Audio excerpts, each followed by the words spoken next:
নমস্কার সবাইকে।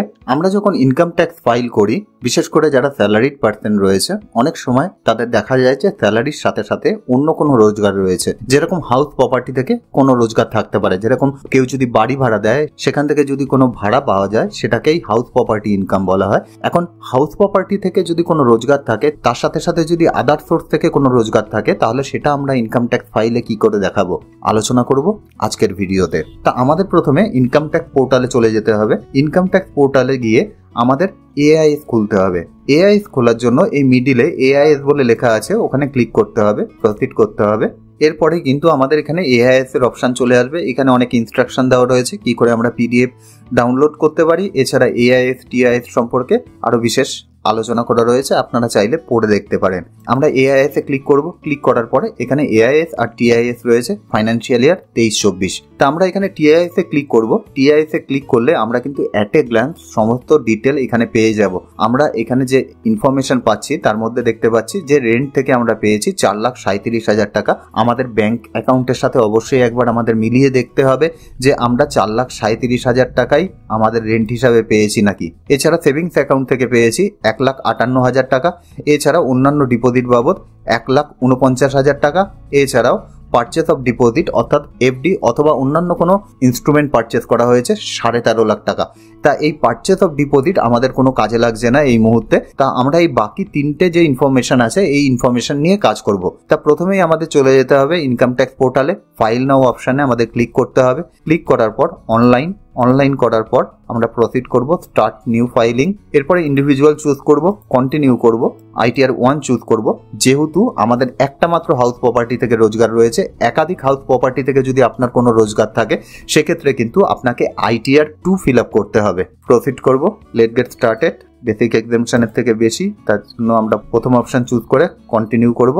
এখানে ওকে করে দেবো। পার্সোনাল ইনফরমেশন একবার দেখে নেবো সমস্ত কিছু ঠিকঠাক আছে কিনা। তাই এখানে আমাদের অ্যাড্রেস সমস্ত কিছু ঠিকঠাক রয়েছে। নেচার অফ এমপ্লয়মেন্ট আপনাদের ক্ষেত্রে দেখে নেবেন যে সেন্ট্রাল গভর্নমেন্টে কাজ করেন না স্টেট গভর্নমেন্ট, না PSU থেকে, নাকি পেনশন আছে। আমি এক্সাম্পল হিসাবে দেখানোর জন্য এখানে সেন্ট্রাল গভর্নমেন্ট পেনশনার চুজ করে নিলাম। এরপরে নিচে চলে আসলাম। নিচে চলে এসে দেখলাম আমাদের ব্যাংক ভ্যালিডেশন করা আছে, আমি কনফার্ম করে দিলাম। এরপরে গ্রস টোটাল ইনকামের ঘরে আমরা ক্লিক করব। ক্লিক করার পর আমরা এখানে স্কিপ করে যাব। তা এই স্যালারির কলামে আমরা এডিট অপশানে ক্লিক করব। এডিট অপশানে ক্লিক করে আপনার কত পরিমাণ স্যালারি আছে সেটা আপনি দেখে নেবেন, স্যালারি অথবা পেনশন যেটাই হোক না কেন। যদি আপনার কাছে ফর্ম 16 থাকে তাহলে তো কোনো ধরনের কোনো সমস্যা নেই, সমস্ত ডিটেল আপনি পেয়ে যাবেন ফর্ম 16 এর মধ্যে। যদি ফর্ম 16 না থাকে আপনার স্যালারি স্লিপ দেখতে পারেন, ব্যাংক স্টেটমেন্ট দেখতে পারেন। আপনি যদি বুঝতে না পারেন যে কিভাবে আপনার ইনকাম ট্যাক্স ফাইল করবেন, আপনার ফর্ম 16 নেই, তাহলে এই ভিডিওটি অবশ্যই দেখে নেবেন। আপনি কিন্তু বুঝে যাবেন কোন কোন ডকুমেন্টস আপনার প্রয়োজন পড়বে ইনকাম ট্যাক্স ফাইল করার জন্য। আমি এখানে 3 লাখ টাকা লিখে দিলাম, আমাদের স্যালারি 3 লাখ টাকা আছে ধরে। তা এরপরে বাকি যে অপশানগুলো আছে সেই এক্সেমশন ডিডাকশন, আমরা যেহেতু নিউ ট্যাক্স রেজিমে ফাইল করছি কোনো প্রয়োজন নেই, এর জন্য এগুলো ডিলিট করে আমি সেভ করে দিলাম। এরপরে আমরা চলে আসবো ইনকাম ফ্রম হাউস প্রপার্টি। এখানেও আমরা অ্যাড কলামে ক্লিক করব। লেট আউট প্রপার্টি রয়েছে, যেহেতু বাড়িটি ভাড়া দেওয়া হয়েছে, ওনার যে টোটাল রেন্ট উনি রিসিভ করেছেন 4,37,140।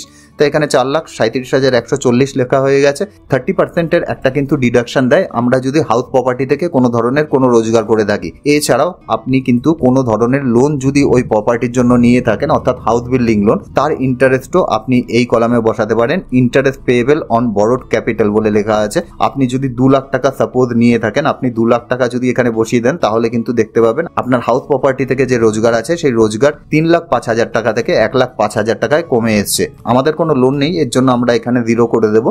এরপরে কিন্তু আরেকটা কলাম রয়েছে কোনো এরিয়ার রেন্ট আপনার আছে কিনা, অথবা যেই রেন্টটি ব্যাডডেট হয়ে গেছে, অর্থাৎ যেই রেন্টটি আপনি পাবেন না সেই ধরনের কোনো রেন্ট থাকলেও কিন্তু আপনি এই কলামে এখানে বসাতে পারেন। আর ওপরে 2 নম্বর কলামে আপনি যদি কোনো ধরনের কোনো মিউনিসিপ্যাল অথবা পঞ্চায়েতকে কোনো ধরনের কোনো ট্যাক্স দিয়ে থাকেন তাহলে এই 2 নম্বর কলামে আপনি কিন্তু বসাতে পারেন, সেটাও আপনি ছাড় পাবেন। আমাদের ক্ষেত্রে এটা 13,332 টাকা, আমরা 13,332 লিখে দিলাম। তারপরে কিন্তু দেখতে পাচ্ছি আমাদের হাউস প্রপার্টি থেকে যে রোজগার আছে সেটা কিন্তু 13,000 টাকা কমে গেছে। এরপরে আমরা অ্যাড করে দেবো।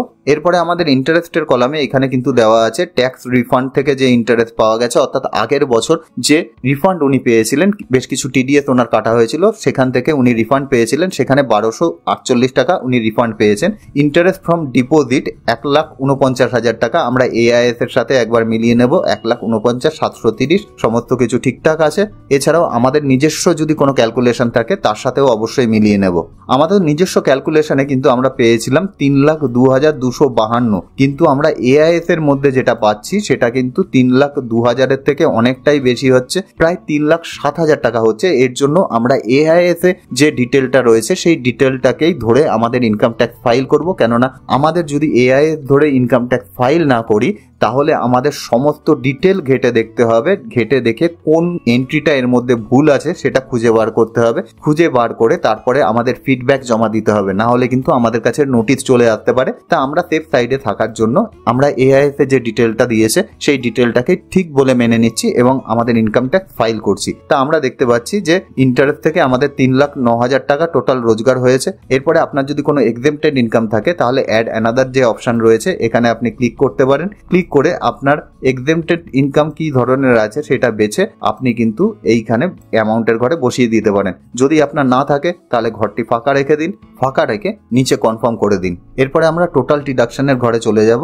আপনার যদি নিউ ট্যাক্স রেজিমে কোনো ধরনের কোনো ডিডাকশন নেওয়ার থাকে, কি কি ডিডাকশন আপনারা পেতে পারেন, যদিও খুবই কম ডিডাকশন পাওয়া যায় কিন্তু তারপরেও 11টি ডিডাকশন কিন্তু আমরা পেতে পারি। আপনারা ওপরে আই বাটনে আসা ভিডিওটি দেখে নেবেন, এছাড়া ডিসক্রিপশন বক্সেও এর লিঙ্ক দিয়ে রাখবো, আপনি দেখে নেবেন, বুঝে যাবেন কোন কোন ডিডাকশন আপনি পেতে পারেন। আমাদের ক্ষেত্রে কোনো ডিডাকশন নেই, এর জন্য আমরা এই পেজে কিছু না করেই কনফার্ম করে দেব। কনফার্ম করলেই কিন্তু এখানের কাজ হয়ে যাবে। এরপরে ট্যাক্স পেড যে কলামটি রয়েছে সেই কলামে দেখতে হবে আমাদের কোনো টিডিএস আছে কিনা এবং সেই টিডিএস সঠিকভাবে এখানে উঠেছে কিনা। আমরা বাইরে থেকে দেখতে পাচ্ছি যে 49,666 টাকা আমাদের টিডিএস কেটেছে। আমরা একবার 26AS এ দেখে নেব আমাদের টিডিএস এর পরিমাণ কি রয়েছে। আমাদের 26AS এও কিন্তু একই পরিমাণ টিডিএস দেখাচ্ছে, সুতরাং আমাদের টিডিএস এর কলামে সমস্ত কিছু ঠিক আছে ধরে নিতে পারি। এবারে আমরা এখানেও কনফার্ম করে দেব।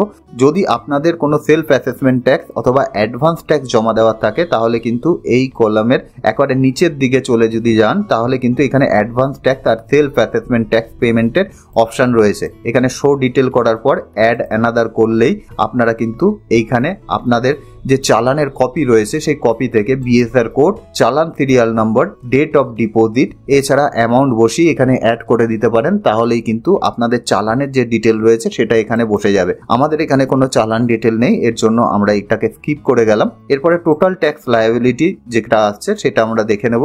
আমাদের টোটাল ইনকামের ক্ষেত্রে আসছে 6,06,000 টাকা। এখানে যে স্যালারি ইনকামটি দেখানো হয়েছিল সেই স্যালারি ইনকামটি অরিজিনালি এই ক্লায়েন্টের ছিল না, ওর জন্য ওটাকে ডিলিট করে দেওয়া হয়েছে। যাই হোক, আপনাদের বোঝার সুবিধা জন্য ওই জিনিসটিকে দেখানো হয়েছিল। ওনার টোটাল ইনকাম এখানে দেখাচ্ছে 6,06,000 টাকা। তা ওনার টোটাল ট্যাক্স পেয়েবেল আসছে কিন্তু 15,617 টাকা, কিন্তু 87 এর রিবেট দেওয়ার পর ওনার ট্যাক্স পেয়েবেল 0 হচ্ছে। সুতরাং এখানেও আমরা কনফার্ম করে দিতে পারি, তাহলে কিন্তু আমাদের কাজ হয়ে যাবে। এরপর আমরা প্রসিড করলে আমাদের কিন্তু দেখাবে যে আমাদের টোটাল রিফান্ড আছে 49,670 টাকা। আমরা প্রিভিউ রিটার্ন করতে পারি। এখানে প্রিভিউ রিটার্ন করে এখানে চেক বক্সে ক্লিক করে দিয়ে আমরা প্রসিড টু প্রিভিউ করলেই আমাদের কাছে একটি পেজ খুলে যাবে। এখানে এই পেজটি থেকে আমাদের একবার পুরো রিটার্নটাকে দেখতে অনেকটাই সুবিধা হবে। তা আমরা এখান থেকে একবার চেক করে নিতে পারি সমস্ত কিছু ঠিকঠাক ভরা হয়েছে কিনা। তা আমাদের সমস্ত কিছু এখানে ঠিকঠাক আছে। এবার প্রসিড টু ভ্যালিডেশন করব। প্রসিড টু ভ্যালিডেশন করার পর আমাদের যদি ফাইলে সমস্ত কিছু ঠিকঠাক থাকে তাহলে ভ্যালিডেশন সাকসেসফুল দেখাবে। এবার প্রসিড টু ভ্যালিডেশন।